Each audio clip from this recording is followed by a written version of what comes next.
घबराहट होने लगती हो, एकदम तुरंत घबराहट हो जाए, चाहे दिन में हो चाहे रात में हो, घबराहट उत्पन्न, तो उसके लिए ध्रुमावती माता का नाम लीजिए और ध्रुमावती माता के नाम से गुड़ की 7 टुकड़े कर लीजिए। गुड़ की जो बट्टी होती है उसके 7 टुकड़े कर लीजिए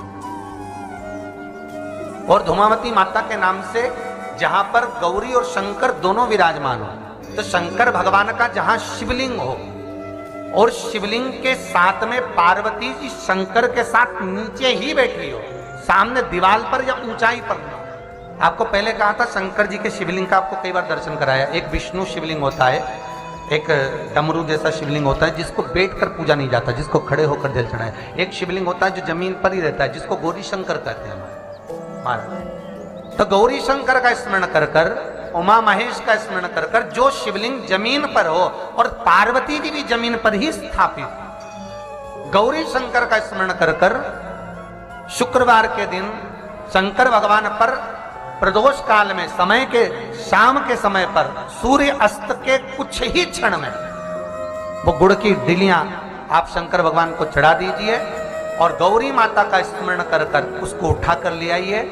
जिस दिन उठाकर लेकर आए, शनिवार, रविवार, सोमवार, मंगलवार, ऐसे 7 दिन लगातार दरवाजे के बाहर उसी शिव मंदिर के द्वार पर बैठकर आप वो गुड़ की डली को खा लीजिए।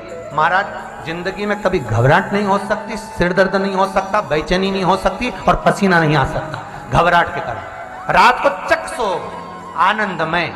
तो शंकर भगवान को सबसे पहला धतूरा भगवान ब्रह्मा ने चढ़ाया था। जिस समय भगवान ब्रह्मा का सिर कट चुका था, अभी आप आगे कथा सुनेंगे, ब्रह्मा का जब सिर कटेगा उसके बाद जब वो स्तुति करेंगे तो देखो भगवान शंकर को प्रसन्न करने के लिए धतूरा चढ़ाएंगे। शिव जी उनको कहते हैं, ब्रह्मदेव ये धतूरा आपने मुझे चढ़ाया है। और क्यों चढ़ाया? क्योंकि आपने असत्य बोला था, उस असत्य को नष्ट करने के लिए आपने मुझे धतूरा समर्पित करा।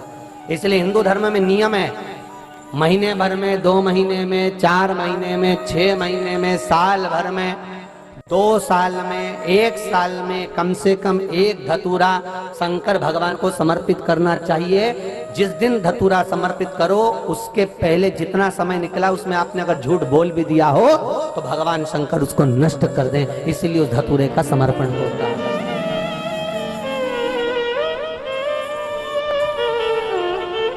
एक हमारे हिंदू धर्म में सबसे बड़ी बात है कि प्रायश्चित बहुत क्रम है महाराज। प्रायश्चितता का भाव बताया कि आप ऐसा करोगे उसके साथ ऐसा हो जाएगा, तो उसका प्रायश्चित ये है, आप कर सकते हो उसका प्रायश्चितता का भाव आप अमल कर सकते हैं, आप स्मरण कर सकते हैं।